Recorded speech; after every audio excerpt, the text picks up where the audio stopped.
नमस्कार दर्शकों, मैं हूं आपके साथ विश्वश्या सिंह चौहान और आज हमारे साथ खास मेहमान रविदास जी मौजूद हैं यहाँ पे। और ये वर्तमान में भी विधायक हैं और ये उत्तर प्रदेश से लखनऊ पूर्वी और लखनऊ मध्य के 2 बार विधायक रह चुके हैं। सपा काल में 1 बार कैबिनेट मंत्री रह चुके हैं और इस बार इन्होंने संसदीय लड़ी थी राजनाथ सिंह जी के ऑपोजिशन में सपा से। तो बहुत बहुत स्वागत है सर आपका। तो मेरा आपसे पहला सवाल है, हाल ही में हुए चुनाव को लेकर आप राजनाथ सिंह जी के विपक्ष में खड़े हुए थे और राजनाथ सिंह पहले पिछले चुनाव में 4 लाख वोटों से जीते थे, लेकिन इस बार वोटों में गिरावट देखी गई उनके, वो 1 लाख का आंकड़ा भी नहीं पार कर पाए। कहीं ना कहीं आपकी अच्छी लीड की वजह से हुआ, तो उस पर आप क्या कहना चाहते हैं? हम लोग लगातार जनता के बीच में रह करके जन मुद्दों और जन समस्याओं को लेकर के संघर्ष करते हैं। राजनाथ सिंह यहाँ चुनाव लड़े थे, यहाँ 5 विधानसभा हैं। हमने उनको 2 विधानसभाओं में लखनऊ मध्य और लखनऊ पश्चिम में हराने का काम किया। इसके अलावा तमाम प्रकार की धांधली, बेईमानी, गड़बड़ी, प्रशासन का दुरुपयोग, सीबीआई, ईडी, इनकम टैक्स का डर दिखा करके, तमाम हथकंडे अपना करके जो है यहाँ से भाजपा के सांसद चुनाव जीते हैं। लेकिन हम लोग चुनाव में जीत हार या परिणाम कुछ भी हो, जनता के मुद्दों को लेकर के, जनता की समस्याओं को लेकर के, संविधान और लोकतंत्र की रक्षा को लेकर के लगातार संघर्ष करने का काम करेंगे। हम यहाँ पर 3 बार विधायक रहे हैं और इस बार बहुत थोड़े अंतर से चुनाव हारे हैं। इससे पहले चुनाव जो 2019 में हुआ था, उसमें समाजवादी पार्टी और बीएसपी का गठबंधन था। उस समय पूनम सिन्हा चुनाव लड़ी थी, तो उनको वोट मिले 2,10,000 और उसको वोट मिले 4,77,750 लोग। तो पिछले चुनाव से 2 लाख से अधिक वोट हमको मिले हैं, तमाम धांधली और गड़बड़ी के बाद भी। लेकिन इस बार जनता हमारे पक्ष में थी, जनता परिवर्तन और बदलाव करना चाहती थी। लेकिन जिस तरीके से जो हथकंडे अपनाए गए और उसमें भाजपा की जीत हुई है, सही मायने में ये हम लोगों की जीत है, जनता की जीत है, हमारे संघर्षों की जीत है। और जनता के मुद्दों और जन समस्याओं को लेकर के हम 250 बार जेलों में गए हैं और 300 बार ऐसा हुआ है कि गिरफ्तारी के बाद पुलिस लाइन से या थानों से लोगों को रिहा किया गया है। चुनाव के परिणाम कुछ भी हो, लेकिन हम सड़क से लेकर के सदन तक संघर्ष करने का काम करें। ठीक, विधायक जी, आपकी पार्टी के मोहनलालगंज से अभी नवनिर्वाचित सांसद बने आदित्य चौधरी जी, उन्होंने अभी संसद भवन में एक मांग की है सेंगोल को हटाने की, जो सियासी विवाद का हिस्सा बना हुआ है। उस पर आप क्या प्रतिक्रिया देना चाहेंगे? उस संबंध में समाजवादी पार्टी के राष्ट्रीय अध्यक्ष और लोकसभा में दल के नेता माननीय अखिलेश यादव जी ने अपनी बात स्पष्ट कर दी है और उनके जो उन्होंने बयान दिया है, वो पार्टी लाइन का बयान है, वही हमारी बात है। ठीक है, आप पिछले 35 वर्षों से राजनीति में अपना वर्चस्व कायम किए हुए हैं, जनता की सेवा में लगे हुए हैं, तो थोड़ा सा आप हमारे दर्शकों को बताइए अपने कार्य के बारे में और आपकी आगे की क्या नीतियाँ रहेंगी? हम 50 सालों से जनता की सेवा और संघर्षों में हैं। आज से 50 साल पहले देश में आपातकाल लगा और उस समय लोकनायक जयप्रकाश नारायण जी की अगुवाई में संपूर्ण क्रांति का आंदोलन चला था। और उस आंदोलन में हम शामिल हुए थे और उसके बाद देश में आपातकाल लग गया था और 50 साल पहले 20 महीने लगातार आपातकाल में जेल के अंदर बंद रहा।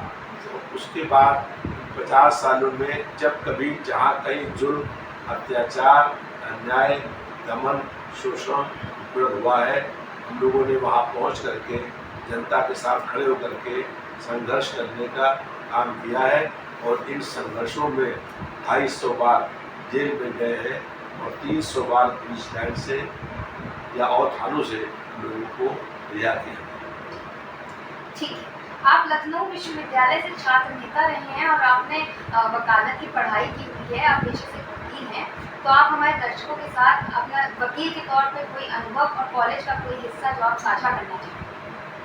आपातकाल के बाद जब हम जेल से रिहा हुए तो लखनऊ विश्वविद्यालय छात्र संघ के अंदर चुनाव हुए। मैं वहाँ छात्र संघ का महामंत्री हुआ और महामंत्री होने के बाद लोगों ने कई बड़े संघर्ष किए और उस संघर्ष में 2 महीने यूनिवर्सिटी बंद रही और संघर्ष इतना ज़्यादा हो गया कि 7 साल तक उसके बाद फिर सरकार चुनाव कराने की हिम्मत नहीं कर पाई और हम 7 साल उसके बाद चुनाव नहीं हुए और इन 7 सालों में लगातार हम यूनिवर्सिटी के महामंत्री रहे और उसी दौरान हम लोगों ने वकालत वही LLB किया और LLB करने के बाद जब कभी हम लोगों को गिरफ्तारी हुई तो हमने अपना मुकदमा खुद लड़ने का काम किया और जो 250 मुकदमे थे उसमें से लगभग जो है 232 जो मुकदमे थे उसमें हम बरी कर दिए गए। जितने मुकदमे थे ये सारे मुकदमे धरना, प्रदर्शन, आंदोलन, सत्याग्रह के थे और इन सारे मुकदमों में लोगों को रिहा कर दिया गया, बरी कर दिया गया। 18 मुकदमे अभी चल रहे हैं जो प्रदर्शन, धरना, सत्याग्रह, आंदोलन के हैं। पूरे जीवन में आज तक कभी किसी से कोई झगड़ा या कहा-सुनी भी नहीं हुई है। सारे मुकदमे जो है वो आंदोलन और प्रदर्शन है। ठीक है, बेरोजगारी और महंगाई एक बड़ा मुद्दा है, तो उस पे आपकी क्या रणनीतियाँ रहेंगी? हम लोग लगातार महंगाई के खिलाफ संघर्ष प्रदर्शन करते हैं। भाजपा की सरकार ने महंगाई को बढ़ाने का काम किया है और महंगाई बढ़ने में मुख्य कारण ये है कि डीजल और पेट्रोल के दाम जब बढ़ते हैं तो उसमें माल भाड़ा बढ़ता है। हम लोग ये लगातार मांग करते हैं कि डीजल और पेट्रोल को भी GST के दायरे में लाया जाए और उसके अलावा जो महंगाई बढ़ी है उसमें भाजपा सरकार आटा, दाल, चावल, दूध, दही, पनीर पर भी उसने GST लगाने का काम किया है। हम लोगों ने घोषणा करी थी कि इंडिया मोदी सरकार बनेगी तो आटा, दाल, चावल, दूध, दही पर जो GST लगाया गया है उसको GST से मुक्त किया जाएगा। डीजल और पेट्रोल को GST के दायरे में लाया जाएगा और जिस दिन डीजल और पेट्रोल GST के दायरे में आएगा उसी दिन पेट्रोल और डीजल के दाम में 25 रुपये की कमी एक साथ होगी। इससे महंगाई पर अंकुश लगने का काम हो गया। भाजपा की सरकार ने कहा था कि 2 करोड़ लोगों को हर साल नौकरी देंगे, लेकिन नौकरी देना दूर की बात थी, नौकरी छीनने का काम किया और 30 लाख जो है केंद्र सरकार में पद खाली पड़े हुए हैं। हम लोगों ने ये ऐलान किया था कि पहली कैबिनेट की मीटिंग में ही 30 लाख जो खाली पद पड़े हुए हैं उनको पूरा भर्ती करने का काम किया जाए। इसके अलावा जो है पूरे देश भर के अंदर नौजवानों को जब तक रोजगार नहीं मिलेगा तब उनको 1 लाख रुपया जो है उनकी अप्रेंटिस करा करके उनको तनख्वाह मिलने का काम होगा। जो निराश्रित महिलाएं हैं, सबसे अधिक परेशान महिलाएं होती हैं, ऐसी महिलाओं को 8,500 रुपया महीना और 1 लाख प्रति वर्ष जो है वो देने की हम लोगों की योजना थी। जब सरकार बनेगी इंडिया गवर्नमेंट की तो महिलाओं को 8,500 रुपया मासिक पेंशन मिलने का काम होगा, जिससे महंगाई और बेरोजगारी कम होगी। जानकारी के मुताबिक आपका जो नाम रविदास पड़ा है ये स्वर्गीय रविदास सिंह चौहान जी भलिया काकोरी ने रखा था और उन्हीं के नाम पे आपका ये नाम पड़ा था, उसके बारे में आप थोड़ा सा हमारे साथ साझा करें। जो भलिया बलुओं का गाँव था और दादा वहाँ पर जमींदार थे और वहाँ पर जो स्वर्गीय रविदास सिंह हैं वो थे, लेकिन हमारा जो नाम रखा गया था जो संत रविदास शिरोमणि हुए हैं उनके लोग मान के मानने वाले थे, उनके नाम पर उन्होंने नामकरण किया था ऐसा हाँ, वो दादा थे वहाँ जमींदार थे भलिया में और उस समय उनका भी वहाँ पर जो रविराज सिंह थे और लोग थे उससे परिचय था। ठीक है, इसी के साथ सवालों का सिलसिला समाप्त करेंगे। आपका हमारे चैनल के माध्यम से दर्शकों के लिए काफी संदेश है। हम लोग ये चाहते हैं कि जो समाज के वंचित लोग हैं, पिछड़े वर्ग के लोग हैं, दलित हैं, अल्पसंख्यक हैं, कमजोर जाति के लोग हैं और महिलाएं हैं, उनको उनका हक, अधिकार, न्याय और सम्मान मिलने का काम। हम लोग चाहते हैं कि जो समाज के सबसे आखिरी व्यक्ति है उसके चेहरे पर मुस्कान आए, और इसके लिए हम लोगों ने पूरे जीवन संघर्ष किया है।